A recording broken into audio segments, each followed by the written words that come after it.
of these guys is going to make the FIBA leap, which is typically talked about for USA players. Kevin Durant, probably the shining example of that, winning MVP after he led the US to gold in his own World Cup appearance. But I want to broaden the scope a little bit. We could talk about any guys who have been participating here, NBA guys who have been overseas in Manila. Is there anyone like clear cut that jumps out to you from the start? There's not. And I think part of the issue is that it's a rarer thing than we let on. The Kevin Durant level jumps do not happen that often, certainly at that kind of superstar caliber. And when you're talking about the guys who are competing for other national teams, often we're seeing them thrive in a role they will just literally never play in the NBA. You know, Simone Fontecchio is not going to be a ball dominant volume scorer for, I assume he's still on the Utah Jazz roster. He might even be a free agent. We need to fact check Simone Fontecchio's status. How dare you not come prepared with that information? I remember at one point, I didn't know who that guy was, and you gave me shit for it. And now here you are, just like not keeping track of him. I don't even think that that's necessarily what happened, but he was lighting up now. FIBA. He was scoring at will, and he's just never going to have that chance. Dennis Schroeder, not going to do for the Toronto Raptors what he's doing for Germany, or what he did for Germany. He might do what he did tonight in their game against Latvia, where he shot 4 for 26. That seems plausible. But will he get 26 shots? Maybe not at that volume, but I could definitely see him missing a couple shots.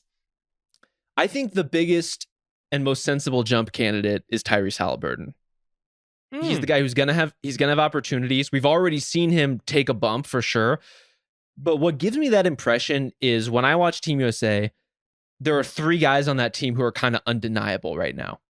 One of them is Anthony Edwards, who isn't always the most efficient, so I don't necessarily even mean it in that capacity. Like, he has his ups and downs as a scorer, but there is a command and a confidence there that's pretty clear. And we're still going to see how that translates and what his game ultimately ends up being at, the peak of his powers in the NBA. But the talent is undeniable for Edwards.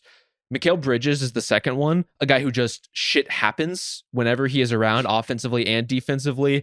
He's so good at flexing between roles, out in transition, cutting off of the action that Team USA is running, really important. But Halliburton's the third one, where it's like the second he comes into a game, the pace, the shooting, the athleticism, it pops. And I mean that in a team-wide context. Like, he comes on the floor and Team USA looks like Team USA. And when I think about that, and when I think about how the Indiana Pacers want to play, a team that is more athletic and has better shooting and has a better supporting cast this upcoming season, I think we could be talking about Tyrese Halliburton in a pretty different context by the end of the season. He has that Steph-like infectious joy that filters into his playing style that then is disseminated out to whomever is on the court with him. And I'm not actually comparing him to Steph, but that idea that like he can be an emotional leader just by being a smiley ass positive guy who's trying to set up his own teammates. It seems like it made an instant translation to Team USA basketball. And obviously it was effective last season for the Pacers. And I think, like a lot of people, I'm pretty high on the Pacers this season going into this season to maybe outperform expectations, maybe not be like a top 3 seed in an East that like will be a little bit down at the top ranks this year, but I think we'll still have a lot of competition for the top 4 or 5 spots. I could easily see them as like a top 6 team, maybe, which for a team that didn't even make the play-in last year, in part due to injuries, in part due to injuries to Tyrese Halliburton. I could definitely see him effect. And the want to not make it at a certain point, right? There's injuries and there's quote-unquote injuries.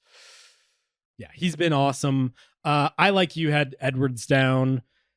I love the FIBA like just environment in part because of the like almost sociological aspect. It reminds me a lot of what I take away from an all-star weekend, where it's that whole Bill thing of like who's going to take the car keys when someone has to like take the reins. Like, who's everybody looking for at the end of games? And like there's been times where it's like deferring to Steph or deferring to LeBron, and like that's not going to enter my calculus for the MVP or anything like serious like that, but it's an interesting data point about like who these guys kind of look to as the guy. And it seemed like that was pretty instantaneous with Anthony Edwards. It wasn't, maybe not instantaneous because he came off the bench and then told Kerr memorably that obviously Kobe wasn't in his way when Kerr tried to use that as a reason for why Dwayne Wade came off the bench. But like after they got through that, it seemed like everyone's like, oh, this is the guy. And to your point, like I don't think he's played that way every game. He hasn't had the same sort of galvanizing effect or just like lifts all boats effect that I think Shea has had for Canada. But it's clear that like everyone sees something with Edwards. And I think we have to take note of that and realize that like this guy's probably destined for superstardom. If he was like a top 25 player, like we should expect him to be in the conversation with the Sheas in the top 10 range like pretty soon.